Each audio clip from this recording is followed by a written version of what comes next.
Welcome to the Armchair Trader podcast. Today we will be speaking to Sam Smith, CEO of UK brokerage house finnCap. First of all, can you just tell us a little bit more about what finnCap is, what you do, for those of our listeners who aren't familiar with the name? Yeah, of course. So finnCap is all about strategic advisory and capital raising services. We act for small and mid-cap companies. We have pretty much all the suite of financial services for a small mid-cap company, from selling the business and exiting to debt advisory, equity raisings on the public markets with IPOs, and sort of bid advisory work where we act for buyers of public companies. So the full suite of services, we have about 120 corporate clients, about 140 staff, and we are the largest broker on the AIM market. And so a lot of our listeners and readers on the website are quite active in small caps and on the AIM market, so they're really big fans of that. How have you found that market in the run-up and subsequent to Brexit? I know you've commented publicly before about the need for some reform in UK financial markets, particularly post-Brexit, and I know a lot of investors are a little bit worried about seeing companies like Just Eat looking at other options overseas. How do you see the sort of overall health of the financial markets, and is there things you think could be improved? Okay, so quite a few questions in that. So I think on the retail investor side, we have always been great supporters of that. And actually 13 years ago when we did our buyout, a big part of setting up was how can we create liquidity? How can we create the biggest, broadest group of shareholders for a client, and in that doing the right thing for the client and getting retail exposure. And that's continued really all the way through the last 13 years. And post MiFID, when you couldn't, a lot of brokers decided not to give research out to wealth managers, private clients if they weren't paying. What we decided is we would actually give it to everyone for free and make that available to the vast majority of people who want it. So that is all our research is available to retail. So we're very much about let's get retail participation. And I think what's happened this year is quite interesting. Is in a COVID world where everyone's at home, the retail element of all of our deals and secondary trading is really starting to go up considerably. And it's highlighted that when these issues were being done post-March at discounts and when preemption rights were changed, how is the retail investor getting involved? So we've done a lot of work in trying to get retail investors included in deals, whether it's via a primary bid, whether it's via an open offer, but just making sure that is taken into account. And I think that is a huge part of the market going forward, that is accessible. And then if you look at Brexit, so what Brexit's done is meant, we can be a rule maker. And are there parts of the rules that were difficult for retail investors? I think where we struggled was having this limit of 8 million euros without having to do a prospectus. And that's actually quite small. Okay, it's probably fine at the smaller end of AIM, where that's probably quite a big percentage of the raise. But when you get the very big raises, that's tiny, and that's not really getting them the right percentage. So things like limits on prospectuses are things that could be looked at, which might benefit the retail investor a bit more broadly. I think overall with Brexit, we're seeing probably no real change to our end of the market with small mid caps. Is that what really drives it is having a funding ecosystem that works, and that does work in the UK, and that's working because you have good EIS VCT rules. Obviously they hopefully could be changed and made more attractive under sort of post-Brexit regulation if possible. But as long as you've got the ecosystem, you've got companies being backed, you've got companies being set up, and there were over 700,000 companies set up last year. So I think the ecosystem is there. The bit that I think does need work is keeping London attractive for listings, and particularly in the tech space. How do we really make sure we are competing for life sciences and tech deals and getting them to come to market, so we don't just back them up to a point and then lose them? You seem to be big fans of tech companies and fintech companies. Do you think that traditionally that sector has been quite a healthy one in the UK, and the UK has been seen as a leader in the tech space? Do you anticipate more flow of tech companies listing on AIM? I think we do. And I think not just tech, I think it almost feels like after 10 years of the IPO being not really the greatest option for a lot of companies where they've gone to PE, I think now the IPO is coming into its own because people have seen the liquidity over the last 12 months effectively of what a public market offering can bring and how quick and easy the fundraising can be. So we've seen a big uptick in companies looking at IPOs, but as you say, a lot of them are tech, because what's happened is, post-COVID, a lot of models are having to be tech driven. A lot of tech disruption has been accelerated massively. So those companies that are doing quite well right now are generally within tech, whether it's legal tech because it's all going online, whether it's gov tech trying to get local authority services online and delivered in a different way, or it's health tech, where you're trying to get maybe telemedicine or a different way of delivering services. So there's so many elements of tech. They're all growing fast. They're all in play. And those companies, I think, are looking at IPO as a potential option because they can carry on growing the company with it. They don't have to just sell out. You mentioned something again in some of your recent outputs from finnCap, the industrial technology sector, which is something you're a big fan of. For those who are not familiar with that area, what do you mean by industrial technology? I know you've worked with companies like Surface Transforms and Trackwise Designs. Again, every area of tech, it's running through every single business. So if you look at industrial tech, what could it be? Well, it could be about how you make manufacturing processes quicker, easier, whether it's using robotics or a different process. It could be how you make a material better using technology.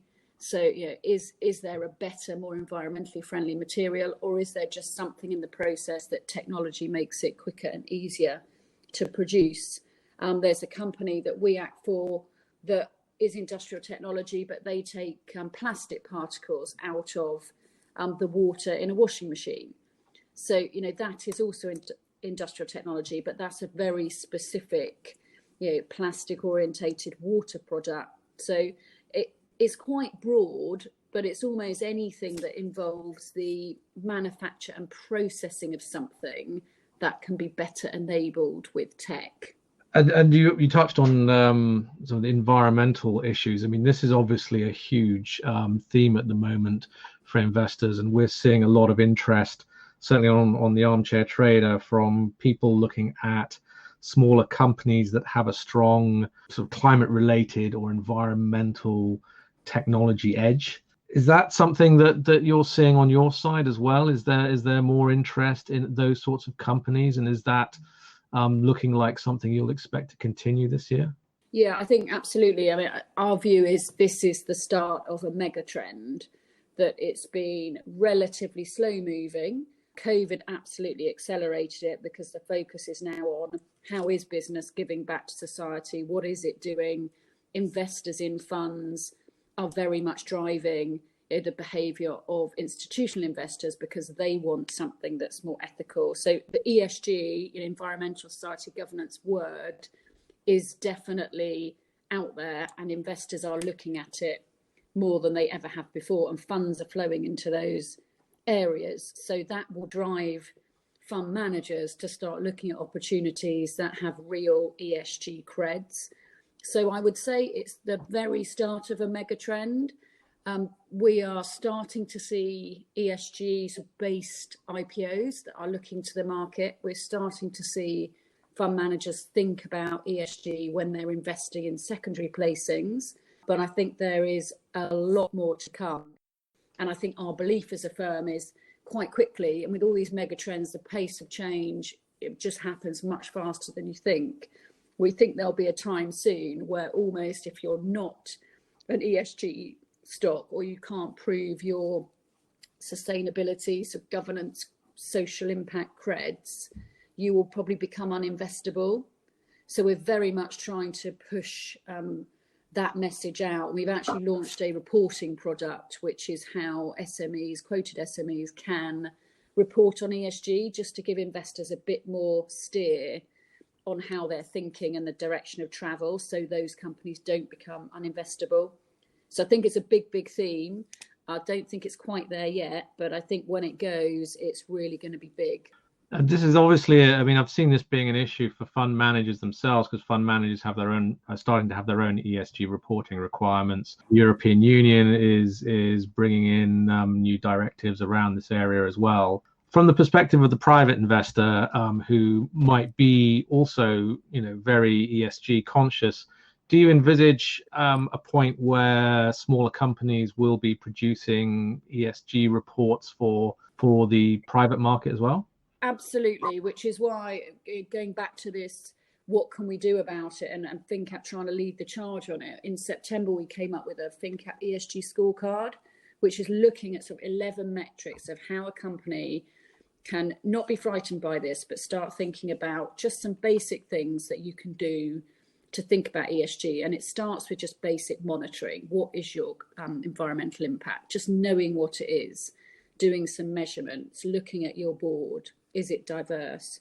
Those sorts of things. And we've actually recently partnered just before Christmas with a company called WWG, World by Generation, and they have a great tech product, software product for any company to report on ESG. Quite cheap and quite easy to do. We've done it for finnCap to go through the process. We're offering it to all our corporate clients free for a year to make sure there's some incentive to try and start looking at it.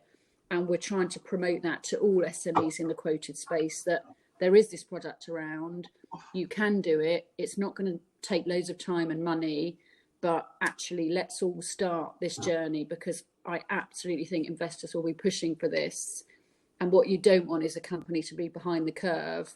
And if investors need it, you need to match that reporting requirement. The other big story, COVID and its impact on not just the UK economy but further afield.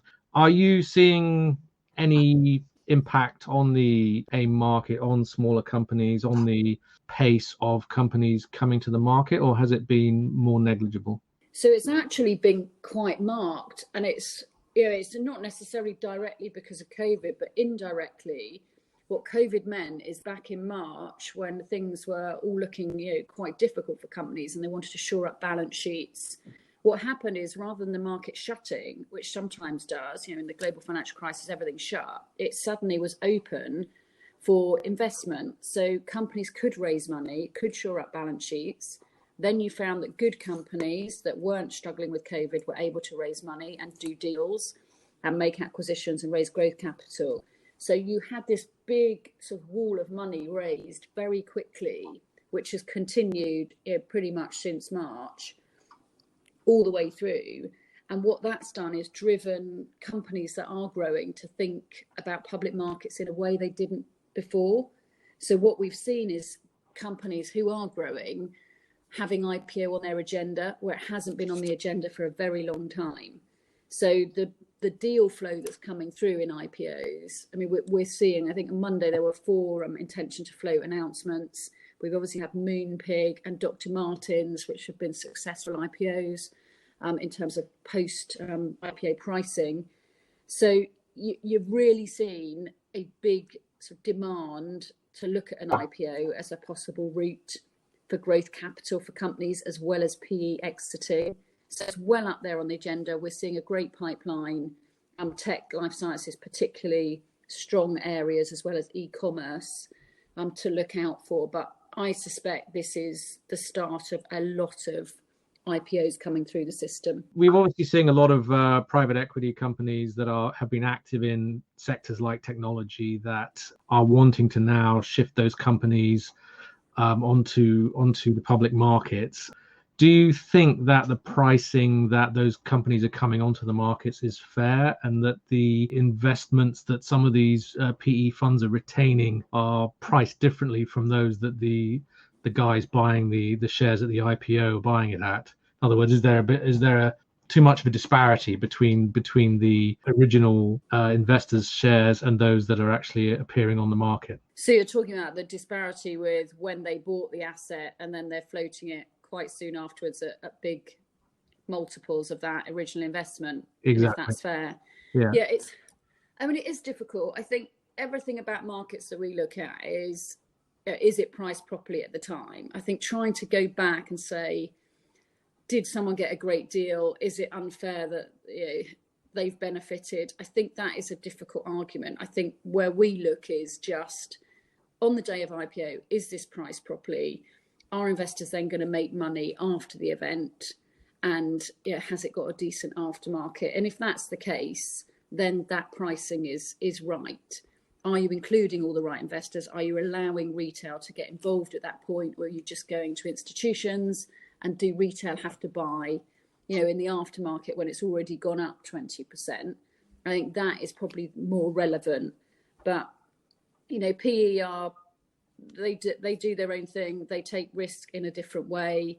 They obviously gear things up, and they have different ways of creating value. And I probably wouldn't want to comment on what the rights and wrongs of that, because it is just what they do. But what I think we need to be careful is the IPO is priced properly, there's a good aftermarket, and we include retail within that. And speaking of the retail market, we've seen a lot of action in the US market last week and into this week on the strength of the Reddit forums and large numbers of investors piling into a very small number of listed stocks. Some people are saying this is the new era of democratization of the market. Certainly it seems to be, as far as we can see, leading to much more enthusiastic participation from a lot of first-time investors, which follows on from a wave of new investors coming into the market, which we saw back in March, April time. Are you seeing that impact where you are? And do you think that that's going to change the complexion of the markets over here as well? I don't think we've seen anything similar over here, but I absolutely believe, this is the start of disintermediating the individual investor from the fund manager or the fund. And, that is a trend. Again, it feels like it's the start of a mega trend. Retail want to get involved. Do they want to do it via a fund, or do they want to do it themselves? It seems there's a lot of demand for doing it themselves. And there are now the platforms to make that possible. So my belief is that it will absolutely become more common. People will start making decisions for themselves. There'll be more of these platforms. They'll want to get involved in the wealth creation and not just have it for the small number of institutions and hedge funds where their money might be invested via there, or with a hedge fund where you can't even get involved as a retail client. So I really think this is going to be an interesting space to watch for all sorts of reasons, but I think it is definitely the start of something that we'll see much more often. One of the sort of big areas of the AIM market, and which has always been a big area, is the sort of mining and energy sectors. Those are ones that have always gone to the AIM market because that seems to suit them quite well when it comes to raising new capital for their activities, much of which is higher risk, particularly when they're in the exploration space. That's also now, as we've already discussed, running into this whole higher awareness of ESG, and it's something that was discussed quite heavily last year at the Mining Indaba in South Africa, which we were at. What do you see from the perspective of those sectors in terms of going forward and in terms of continuing to raise capital on the AIM market? Do you think that it's going to get tougher for them just because of the sector that they're in? And do you think investors will continue to stay on board in terms of backing mining companies and oil companies? So I think there's a difference between the mining companies and the oil companies. I mean, there's a way in which mining companies can show they're doing the right thing and show that their environmental impact is being measured. So I think mining is not quite such a serious problem as energy, which is a real problem because that is right in the difficult space. but I don't think it will disappear overnight. I think there's a movement where these companies have to start thinking about how they address the ESG issue. So it's not about totally changing your business model overnight, but it is about recognizing your impact and moving to more sustainable energy. And if you don't start doing that soon, yeah, I do think there will be a point where just an oil and gas exploration company will be difficult. Back to the, will it become uninvestable? My personal view is it will. And I don't know how fast that will be. And like anything, we might not see it for a bit. And people still like energy and oil and gas and mining stocks because they are, they're traded, they move quite quickly, things happen. But it is, we're on notice that we're at the start of this potentially could be a really difficult area. So we could conceivably have a point in the not too distant future where an oil company wants to IPO, let's say a sort of mid-sized company, and they will find it really hard to get that IPO away because, for just for starters, some small to mid-cap fund managers may have decided they don't want to have oil companies in the portfolio anymore. Absolutely, and you can see that happening. And certainly if they haven't addressed the issue of how they move to something more sustainable, I think it doesn't mean to say you can't do it, but unless you're helping the cause and being very much seen to help the cause and move the industry into something more sustainable, I think that could easily happen. And it will be driven by the underlying investor, the retail person who's put their money in, who is driving that behaviour. And if it suddenly becomes like a tobacco stock, that will just be an absolute cross off the list, won't it? The other area which we've seen a lot of interest in this year has been, I want to say biotech, but really it's pharmaceutical. And in the small cap space, it's been those companies, and a lot of them are actually UK-based companies, very small, that are involved in not just the development of a COVID vaccine, but also in fast testing for COVID virus. And there's been intense interest in companies like Novasit and Synergen on the part of private investors as well. COVID isn't going away immediately. The vaccination program is happening as we speak, but these testing solutions look like they're going to continue to be in massive demand going forward over the course of the year. What do you think that that's doing for the sort of the health of that particular area? Because if you look at some of these companies, they're very small.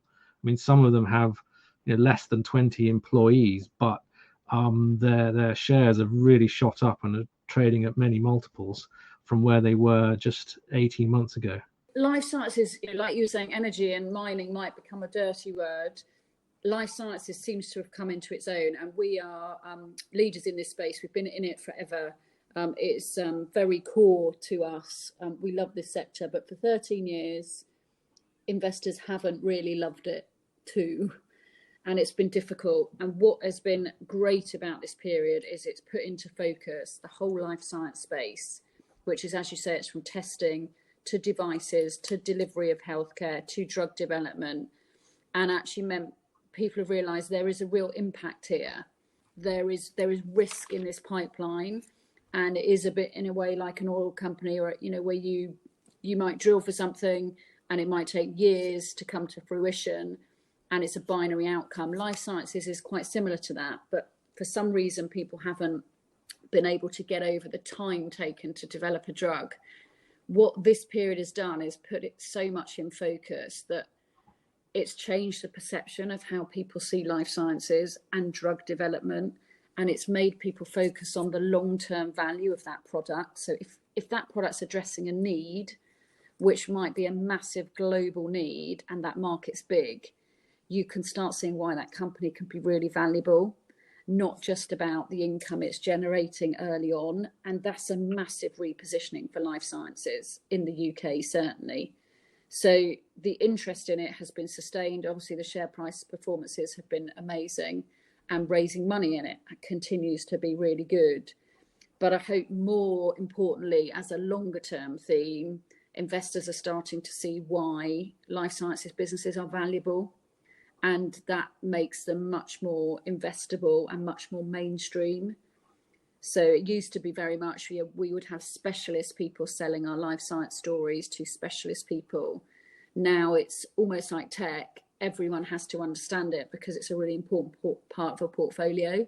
And that's a big switch, I think. From where you're sitting at the moment, if overseas companies who may already have their primary listing in another country, particularly non-European listed companies, say in the ASX or one of the North American exchanges, when they're looking at Europe and they're looking at a European listing as well, what for them would you say they're going to be the main attractions for coming to London and listing on a UK exchange?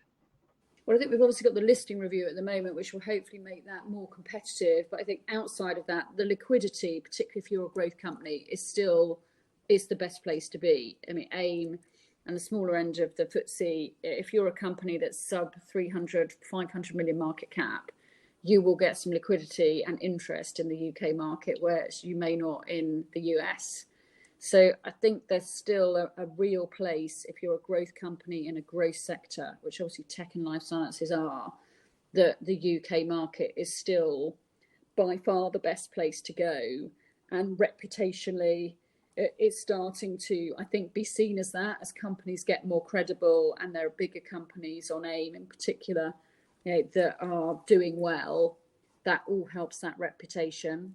So I think it's the liquidity and the fact we just focus on growth. We're very good at growth. Thank you very much indeed for your time. I really appreciate that. No problem. Good to chat to you. You've been listening to the Armchair Trader podcast with me, Stuart Fieldhouse, and Sam Smith, CEO of finnCap. You've been listening to the Armchair Trader podcast.